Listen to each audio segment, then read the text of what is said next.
In this century, great strides have been made toward the goal of subverting our republic into a democracy. The foremost tactic of the subverters is subversion of language. By calling America a democracy until people thoughtlessly accept and use the term, the totalitarians have obscured the real meaning of our principles of government. That is a summary of my report on a constitutional republic, not a democracy. Welcome back to Notify America. We have multiple pressing stories to get to. Stories that include Tucker Carlson receiving major backlash for his Vladimir Putin interview.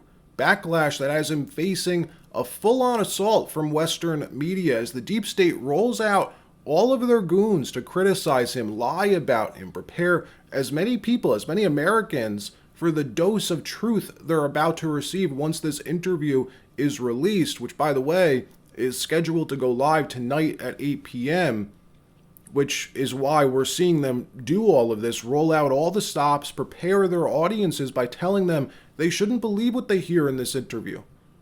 What are they so afraid of, by the way? We'll look at it. Also, more stories from around the world that are important, that corporate media doesn't want to touch. But before we get started, thank you for liking and sharing these videos. It really helps me out. And make sure to subscribe to the channel so you don't miss these daily updates. Tucker Carlson returns to the United States, so far unimpeded by state security services, knock on wood. The interview reportedly over 2 hours in length. From what I've heard, a very good interview, touching on a lot of topics and getting answers to a lot of questions many Americans have, which is probably why establishment Washington is going full freak show mode in response. That includes the propaganda machine that is corporate news media.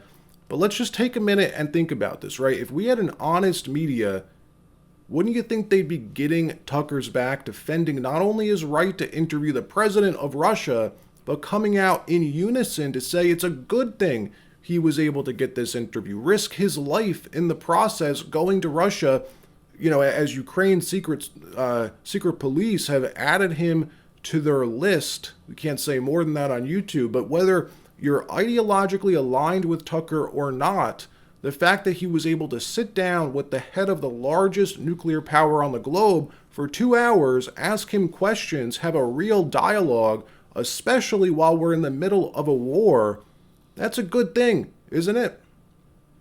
No, it's not. We live in the upside down world, folks, the bizarro world, where talking is dangerous, where a journalist conducting an interview with a foreign leader is a threat to democracy. Watch. We're here to interview the president of Russia, Vladimir Putin. Tucker Carlson is lying from the streets of Russia, no less.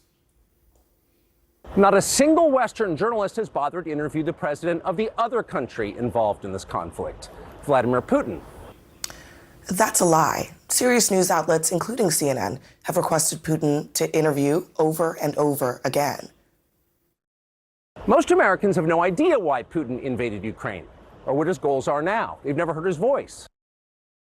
Another lie. Serious news outlets, including CNN, have covered and, of course, reported on Putin's words since this war began, including one of his baseless justifications for the invasion of Ukraine, which he initially claimed was to stop the Nazis. First, because it's our job. We're in journalism. Tucker Carlson is not a journalist, not even close. And his former employer in a court case actually agreed. Quote, the general tenor of the show should then inform a viewer that Carlson is not stating actual facts about the topics he discusses and is instead engaging in exaggeration and non-literal commentary. 2 years into a war that's reshaping the entire world, most Americans are not informed. They have no real idea what's happening in this region, here in Russia or 600 miles away in Ukraine. For 2 years, real journalists have risked their lives to report from the ground each and every day in Russia and in Ukraine.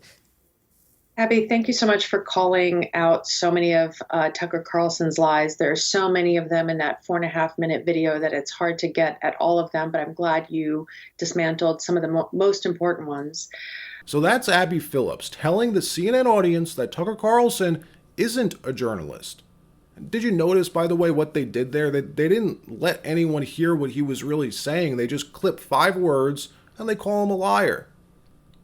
Meanwhile, she's sitting in front of a teleprompter reading whatever she's told to say. Whatever shows up on that teleprompter, she reads. I guess that's what journalism is. What Abby Phillips is doing is considered journalism, but Tucker, flying around the world, landing some of the biggest interviews possible, isn't. Don't fall for it, folks. Tucker's been able to land these major interviews, and it's pissing a lot of people off. He got Kevin Spacey to sit down, Jeffrey Epstein's brother, Javier Milei, Alex Jones even, now Vladimir Putin. He speaks to the people you want to hear from and lets you hear what they have to say directly. No middlemen, unfiltered, and lets you decide for yourself. What you just heard from Abby Phillips on CNN is what they've been doing, by the way, for the last 24 hours. Rolling out all their goons to prep as many people, as many Americans as they can to not believe what they hear in the interview. And you know they mean business when they scrape up former First Lady Hillary Clinton to tell you why Tucker's oh so bad. Watch this. I mean, he's like a puppy dog. You know, he somehow has, after having been fired from so many outlets in the United States, I would not be surprised if he emerges with a contract with an outlet, because he is a useful idiot.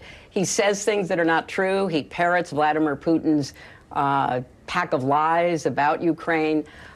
So I don't see why Putin wouldn't give him an interview, because through him, he can, continue to lie about what his, objectives are in Ukraine and what he expects to see happen. It's really quite sad that not just somebody like Tucker Carlson, who has, as I said, been fired so many times because he seems unable to, correlate his reporting with the truth, but also because it's a sign that there are people in this country right now who are like a fifth column for Vladimir Putin. And why? I don't know. I mean, why are certain Republicans throwing their lot in? Why are, other Americans basically believing Putin? Why did Trump believe Putin more than our 11 intelligence agencies? I don't know. Do you have a working theory on that? I do have a working theory. Look, they're scared, folks. That's what this is. Also, remember, Tucker still has the Julian Assange interview in his back pocket. He interviewed Assange 2 months ago, and he's yet to release it. Why is that? Did Assange maybe tell Tucker to get Putin on the record first? I don't know. Then there's also the Ukraine angle. You may recall back in December 2021, neocon war hawk Victoria Nuland, she testified in front of Congress about the Ukraine war. And this woman is the Undersecretary of State for Political Affairs. She's high up in the State Department, basically one of the lead proponents for the war in Ukraine. She was asked under oath a very interesting series of questions from Marco Rubio, who was trying to help her out, by the way, assuming she would say no to all of them, but something odd happened. Watch this. Could this be why everyone's so worried about what Putin told Tucker? Is there some other reason we're in Ukraine besides protecting democracy? I don't know. We'll find out once the interview drops. In another story, President Biden claims the German leader who died 7 years ago attended a 2021 G7 meeting, mixing up the dead leader again in the same story for the second time this week. Watch this. People have pled guilty. Right after I was elected, I went to what they call a G7 meeting, all the NATO leaders. It was in the south of England. And I sat down and I said, America's back. And Mitterrand from France looked at me and said, how